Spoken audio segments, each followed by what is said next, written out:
ഓം ശ്രീ ഗുരുഭ്യോ നമഃ. ഓം ശ്രീ പരമാത്മനേ നമഃ. ഓം ശ്രീ ലളിതാംബികായൈ നമഃ. ഓം നമോ നാരായണായ. ഓം നമോ ഭഗവതേ വാസുദേവായ. നമസ്തേ സജ്ജനങ്ങളെ.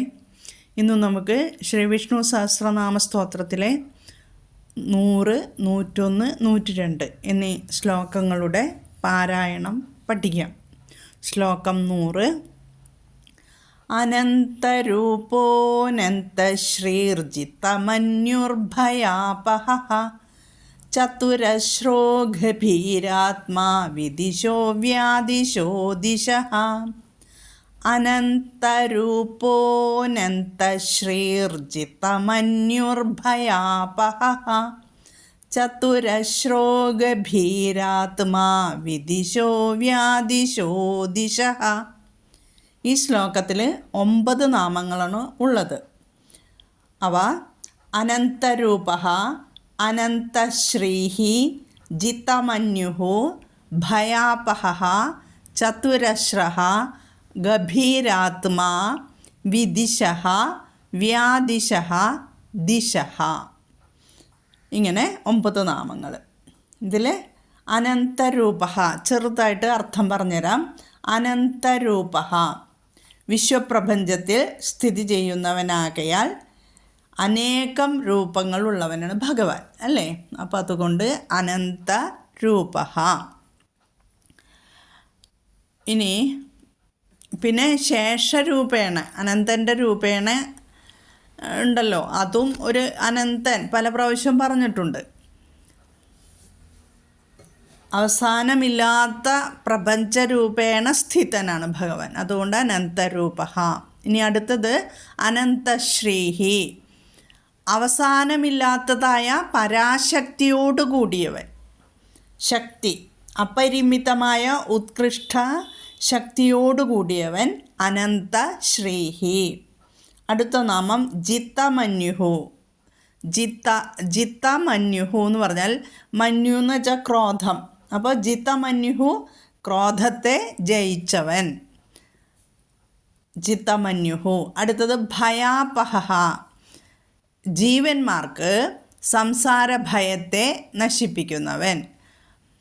ജനങ്ങളുടെ അല്ലെങ്കിൽ ജന്തുക്കളുടെ സംസാര ഭയത്തെ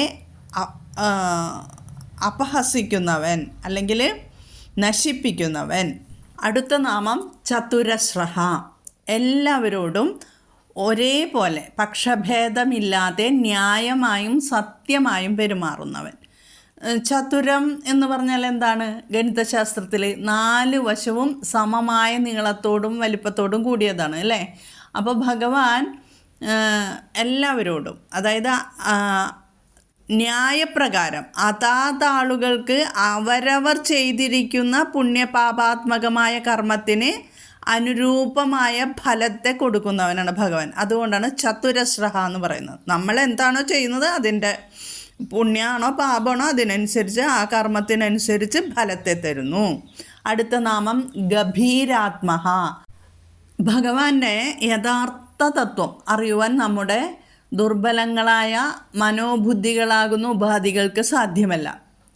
ലോകം മുഴുവൻ വ്യാപിച്ചു കിടക്കുന്ന ആ പരമാത്മ സത്ത ഒന്നുകൊണ്ടും അളക്കുവാൻ കഴിയാത്തതാണ്. ഗംഭീര എന്ന് വെച്ചാൽ അളക്കുവാൻ കഴിയാത്തത്. അത്രയും അഗാധവും ഗംഭീരവും മാഹാത്മ്യവും ഉള്ളതാണ്. അതുകൊണ്ട് ഭഗവാന് ഗംഭീരാത്മാ എന്ന നാമം. അടുത്ത നാമം വിദിശഃ. വിദിശഃ എന്ന് പറഞ്ഞാൽ അധികാരികൾക്ക് വിശേഷ രൂപത്തിൽ വിവിധങ്ങളായ ഫലങ്ങളെ പ്രദാനം ചെയ്യുന്നവൻ. വിദിശഃ. അടുത്ത നാമം വ്യാദിശഃ. ഇന്ദ്രാദികൾക്ക് വിവിധങ്ങളായ ആജ്ഞകളെ കൊടുക്കുന്നവൻ. അതുല്യമായ ആജ്ഞാശക്തിയോട് കൂടിയവനാണ് ഭഗവാൻ.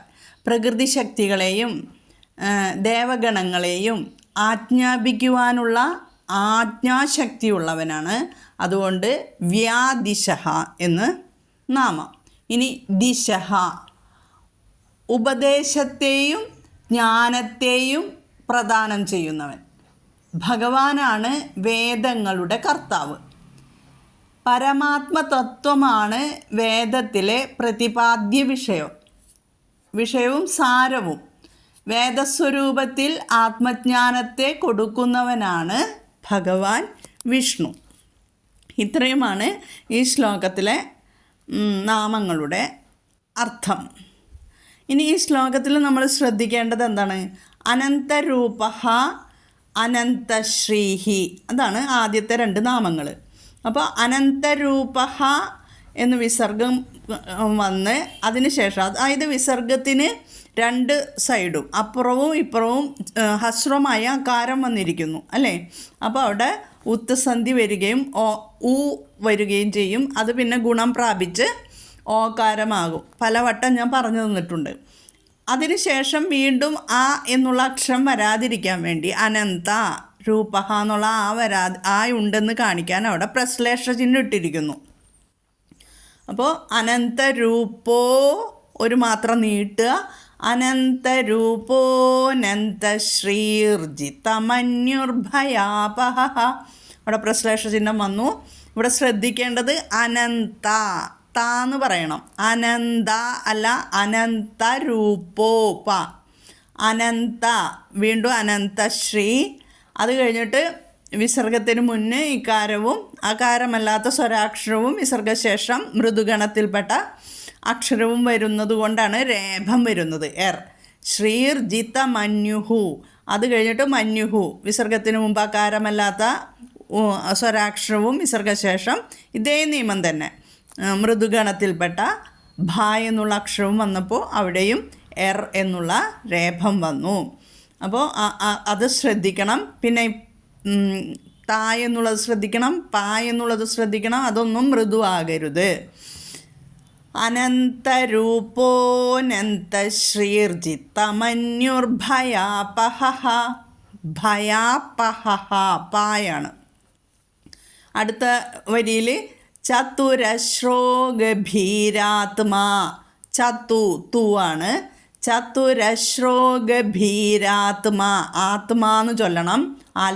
ആത്മീയല്ല, അല്ലല്ല, ആത്മാ.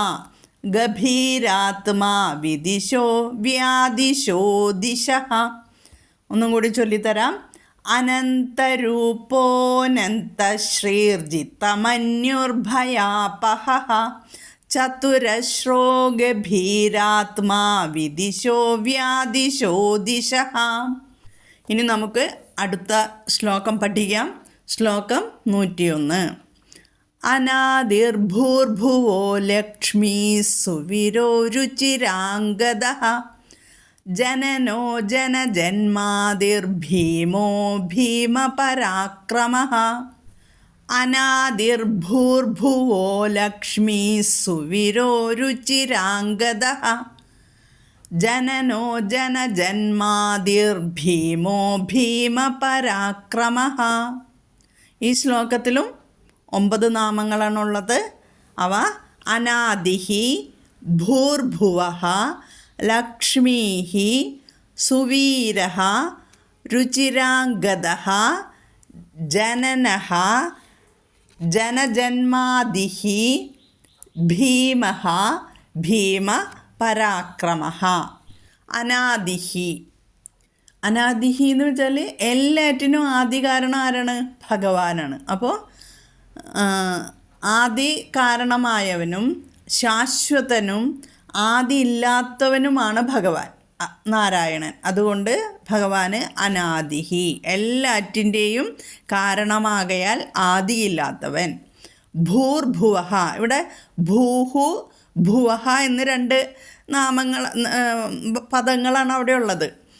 പക്ഷേ നാമം വരുമ്പോൾ ഭൂർഭുവഃ എന്ന് ഒന്നിച്ച് തന്നെയാണ് പറയുന്നത്. ഭൂഹു എന്ന് വെച്ചാൽ ആധാരം. അപ്പോൾ എന്താണ് ആധാരം? ഭൂമിക്കുള്ള ഏക ആധാരം ആയവൻ ഭഗവാനാണ്. അതുകൊണ്ട് ഭഗവാന് ഭൂർഭുവഃ, എല്ലാറ്റിൻ്റെയും ആധാരമായ ഭൂമിയുടെയും ആധാരമായവൻ ഭൂർഭുവഃ. ഇനി അടുത്ത നാമം ലക്ഷ്മീഹി. ലക്ഷ്മീഹി എന്ന് വെച്ചാൽ ശോഭയായിരിക്കുന്നവൻ. ലക്ഷ്മി സമസ്ത ജഗത്തിലെ സമ്പത്തും മഹിമയും ധനവും എല്ലാം ആരുടേതാണ്? ഭഗവാന്റേതാണ്. അപ്പോൾ ലക്ഷ്മീഹി. അടുത്ത നാമം സുവീരഃ. ശോഭനങ്ങളും വിവിധങ്ങളുമായ ഗതികളോട് കൂടിയവൻ ഭഗവാൻ. സുവീരഃ ദിവ്യമഹിമയോടുകൂടി പല വിധത്തിൽ സഞ്ചരിക്കുന്നവൻ എന്നും അർത്ഥം. അടുത്ത നാമം രുചിരാംഗദഃ. അംഗദം തോൾവള. അപ്പോൾ രുചിരാംഗദഃ മംഗളരൂപങ്ങളായ തോൾവളകൾ അണിഞ്ഞവൻ രുചിരാംഗദഃ. അടുത്ത നാമം ജനനഃ. ജന്തുക്കളെ ജനിപ്പിക്കുന്നവൻ, അതായത് ജഗത് പിതാവ് ജനനഃ. അടുത്ത നാമം ജനജന്മാദിഹി. ഉൽപ്പത്തിയുടെ ആദി, അതായത് മൂലകാരണമായവനാണ് ഭഗവാൻ. അപ്പോൾ ജനജന്മാദിഹി എല്ലാ ജീവികളുടെയും സമസ്ത ജഗത്തിലെ എല്ലാ ജീവികൾക്കും ജന്മം കൊടുത്തവനാണ് ഭഗവാൻ. അതുകൊണ്ട് ജനജന്മാദിഹി. ഭീമഃ ദുഷ്ടന്മാർക്ക് ഭയത്തെ കൊടുക്കുന്നവൻ, ഭയകാരണമായവൻ ഭീമഃ. അടുത്ത നാമം ഭീമപരാക്രമഃ. ഭീമപരാക്രമഃ എന്ന് വെച്ചാൽ സ്വന്തം അവതാരഭേദങ്ങളിൽ ഓരോരോ അസുരാദികൾക്കും ഭയത്തെ ഉണ്ടാക്കുന്നതായ പരാക്രമമുള്ളവനാണ് ഭഗവാൻ. അതുകൊണ്ട് ഭീമപരാക്രമഃ. ഇത്രയുമാണ് ഈ ശ്ലോകത്തിലെ അർത്ഥങ്ങൾ. ശ്ലോകം പാരായണം എല്ലാവർക്കും അറിയാലോ അല്ലേ? എല്ലാ സന്ധികളും എല്ലാവരും പഠിച്ചു. നമ്മളിപ്പോൾ വിഷ്ണു സഹസ്രനാമത്തിൻ്റെ അവസാന ഭാഗത്തിലേക്ക് എത്തി. അധികമൊന്നും വിശദീകരിക്കേണ്ട ആവശ്യമില്ല. ആദ്യമായിട്ട് കേൾക്കുന്നവർക്ക് മാത്രമാണ് വിശദീകരണം ആവശ്യമുള്ളൂ. അനാദിഹി ഭൂർഭുവഃ, അവിടെ അനാദിർ രേഭം വന്നു. പിന്നെ ഭൂർഭുവഃ ലക്ഷ്മീഹി, അവിടെ ഓകാരം വന്നു. ലക്ഷ്മീഹി സുവിരഹ, അവിടെ സ ഉച്ചരിക്കണം. വിസർഗം കഴിഞ്ഞിട്ട് സാ വന്നിരിക്കുന്നു. അതുകൊണ്ട് സ് ലക്ഷ്മീ സുവിരോ എന്ന് ചൊല്ലണം. ഇനി രുചിരാംഗദഃ, ഇവിടെ അനുസ്വാര നിയമം ശ്രദ്ധിക്കേണ്ടതുണ്ട്. രുചി ചീ പറയണം കേട്ടോ. രുചിരാംഗദഃ, അവിടെ അംഗദം എന്നുള്ള അമ്മാണ് അവിടെ ഉള്ളത്. അപ്പോൾ അതെന്താവും? വരും. രുചിരാംഗദഃ. അനുസ്വാര നിയമം അനുസരിച്ച് അനുസ്വാരത്തിന് ശേഷം ഏത് വർഗാക്ഷരമാണ് വന്നിരിക്കുന്നത്? ഇവിടെ കവർഗമാണ് വന്നിരിക്കുന്നത്. അതുകൊണ്ട് കവർഗത്തിൽ അനുനാസികം ചൊല്ലുക. രുചിരാംഗദഃ. അടുത്തത് ജനനോ ജനനഃ എന്നുള്ളത് ജനനോ എന്നാവുന്നു. ജനജന്മാദിഹി ഭീമഃ, അവിടെയും രേഭം വന്നു. ജനജന്മാദിർ ഭീമോ ഭീമപരാക്രമഃ, അവിടെ ഓകാരം വന്നു. ഇത്രയേ ഉള്ളൂ. ശ്ലോകം ഒന്നും കൂടി ചൊല്ലിത്തരാം.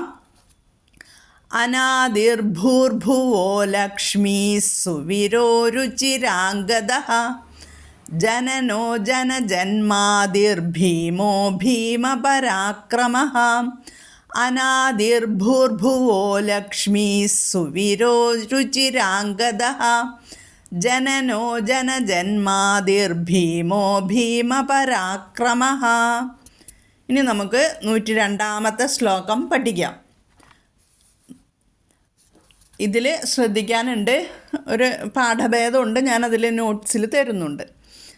ആധാരനിലയോ ധാത പുഷ്പഹാസഃ പ്രജാഗരഃ ഊർധ്വഗഃ സത്പഥാചാരഃ പ്രാണദഃ പ്രണവഃ പണഃ. ആധാരനിലയോ ധാത പുഷ്പഹാസഃ പ്രജാഗരഃ ഊർധ്വഗഃ സത്പഥാചാരഃ പ്രാണദഃ പ്രണവഃ പണഃ. ഇതിലും 9 നാമങ്ങളാണ് ഉള്ളത്. അവ ആധാരനിലയഃ, അധാത, പുഷ്പഹാസഃ, പ്രജാഗരഃ, ഊർധ്വഗഃ, സത്പഥാചാരഃ, പ്രാണദഃ, പ്രണവഃ, പണഃ. ഇങ്ങനെ 9 നാമങ്ങൾ. ആധാരനിലയോ, അവിടെ എന്താണ് സന്ധി വരുന്നത്? ആധാരനിലയഃ അധാത. ഇവിടെയാണ് ഞാൻ പറഞ്ഞത് ഒരു പാഠഭേദമുണ്ട്. ആധാരനിലയഃ ധാത എന്നും വരുന്നുണ്ട്. അപ്പോൾ ആധാരനിലയോ ധാത എന്നും ചൊല്ലും, ആധാരനിലയോ ധാത ഒരു മാത്രം നീട്ടിയും ചൊല്ലും. ശ്രദ്ധിച്ചാൽ മതി. അവരവരുടെ പുസ്തകത്തിൽ നിലയോ ധാത എന്നാണെങ്കിൽ അങ്ങനെ ചൊല്ലിക്കോളൂ. ആധാരനിലയോ ധാത. പുഷ്പ, അവിടെ ശ്രദ്ധിക്കേണ്ടത് ധാത കേട്ടോ. ധാ ഘോഷമാണ്, അധാത എന്ന് പറഞ്ഞാലും ഘോഷമാണ്. പുഷ്പഹാസഃ പ്രജാഗരഃ, ഇവിടെ ഉപദ്മാനീയമാണ് സന്ധി. അതായത് വിസർഗം കഴിഞ്ഞിട്ട് പാ വന്നിരിക്കുന്നു, അപ്പോൾ അവിടെ ഫ ചൊല്ലണം. ഊർധ്വഗഃ സത്പഥാചാരഃ, ഇവിടെ സ ചൊല്ലണം സന്ധിയിൽ.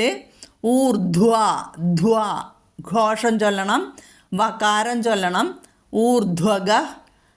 ഊർധ്വഗ സത്പഥാചാരഃ പ്രാണദഃ പ്രണവഃ പണഃ. ബാക്കിയെല്ലാതും സത്പഥ ഥ കടുപ്പിക്കണം, അധികരമാണ്. സത്പഥാചാരഫ്, ഇവിടെ ഫ് ചൊല്ലണം. പ്രാണദഫ് ഫ് ചൊല്ലണം. പ്രണവഫ് അവിടെയും ഫ് ചൊല്ലണം. പണഹ, കാരണം ഇതെല്ലാം ഉപദ്മാനീയം വന്നു. ഈ പാദത്തിൽ 3, 4 പാദത്തിൽ ഓരോരുത്തർ മാത്രം സ ചൊല്ല, ബാക്കിയെല്ലാം ഫ് ചൊല്ല. ഇത്രയേ ഉള്ളൂ. ഇനി അർത്ഥത്തിലേക്ക് കടക്കാം. ആധാരനിലയഃ, പൃഥ്വി മുതലായ പഞ്ചഭൂതങ്ങളാകുന്ന ആധാരങ്ങളുടെയും ആധാരമായിട്ടുള്ളവൻ. എന്താണ് പഞ്ചഭൂതങ്ങൾ? ആകാശം, വായു, അഗ്നി, ജലം, പൃഥ്വി. ഈ പഞ്ചഭൂതങ്ങളാകുന്ന ആധാരങ്ങളുടെയും ആധാരമായിട്ടുള്ളവനാണ് ഭഗവാൻ. അതുകൊണ്ട് ആധാരനിലയഃ. അധാത, അധാത എന്ന് വെച്ചാൽ തന്നെത്താൻ ധരിക്കുന്നവനാകയാൽ മറ്റൊരു ധാതാവില്ലാത്തവൻ.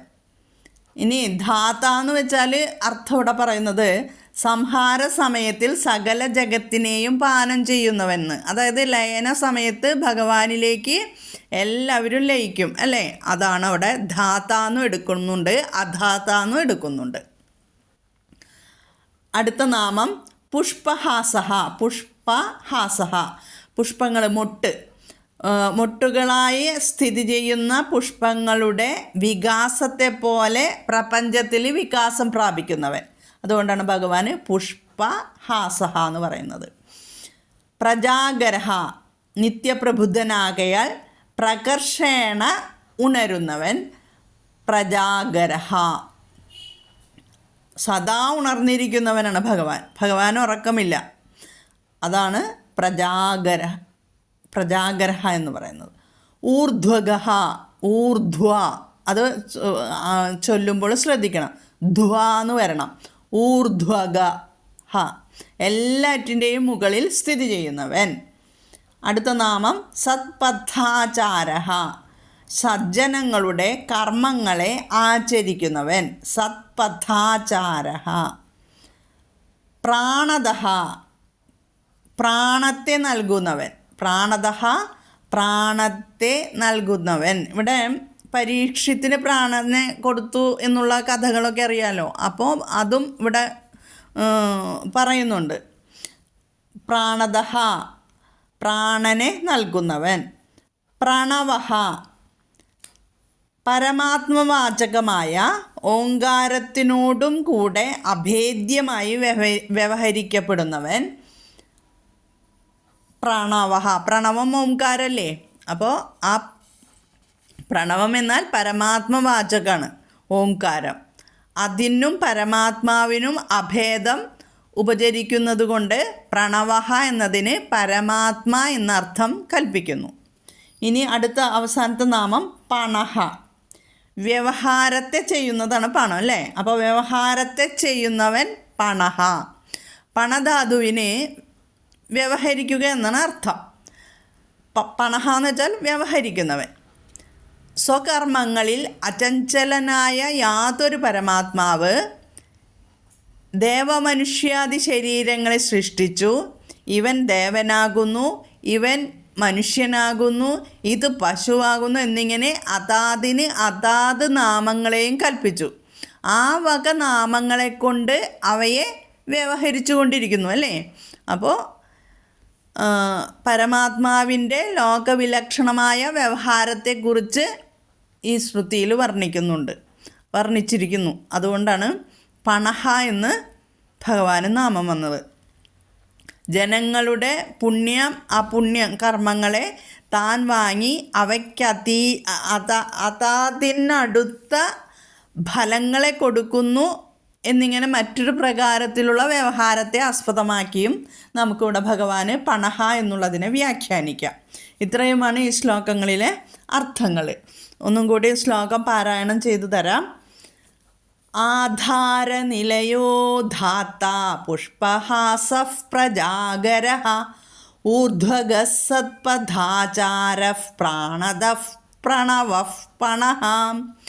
ആധാരനിലയോ ധാത്ത പുഷ്പഹാസഃ പ്രജാഗരഃ ഊർധ്വഗഃ സത്പഥാചാരഃ പ്രാണദഃ പ്രണവഃ പണഃ. ശ്രീരാമ രാമ രാമേതി രമേ രാമേ മനോരമേ സഹസ്രനാമ തത്തുല്യം രാമനാമവരാനനേ. ശ്രീരാമനാമവരാനന ഓം നമ ഇതി. ഹരിഃ ഓം. ഓം ശ്രീ ഗുരുഭ്യോ നമഃ. ഹരിഃ ഓം. ഓം തത് സത്. അങ്ങനെ നമ്മൾ 3 ശ്ലോകങ്ങളുടെയും പാരായണവും അതിന് ചെറുതായിട്ട് അർത്ഥവും പദച്ഛേദവും എല്ലാം പഠിച്ചു. എല്ലാവരും ഭംഗിയായിട്ട് പഠിക്കുക. ജഗദീശ്വരൻ്റെ കൃപാകടാക്ഷം എല്ലാവർക്കും ലഭിക്കുവാൻ പ്രാർത്ഥിച്ചുകൊള്ളുന്നു. ഹരിഃ ഓം. ഓം തത് സത്.